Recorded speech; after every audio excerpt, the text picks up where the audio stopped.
ဝင်တန်းကောင်းများအတွက်မျိုးဆက်တစ်တူအားနဲ့အနာဂတ်သစ်စီခေါ်ဆောင်သွားမည်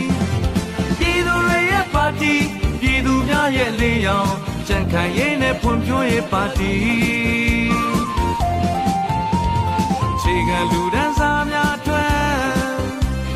တောင်သူလယ်သမားဦးကြီးတွေအတွက်နိုင်ငံဝင်တန်းကောင်းများအတွက်မျိုးဆက်တစ်တူအားနဲ့အနာဂတ်သစ်စီတည်ဆောင်သွားမည်ပြည်သူတွေရဲ့ပါတီပြည်သူများရဲ့လင်းရောင်ကြံ့ခိုင်ရေးနဲ့ဖွံ့ဖြိုးရေးပါတီပေချာကမဲတပြားတန်ဖို့ရှိပါသည်အတွင်မမအရွယ်မမဖို့လိုပါသည်မမကန်ကန်တွေးကမမကန်ကန်ရွေးပါပြည်သူအကျိုးကိုစင်တယ်ဖို့မြည်ကြံ့ခိုင်ရေးနဲ့ဖွံ့ဖြိုးရေးပါတီ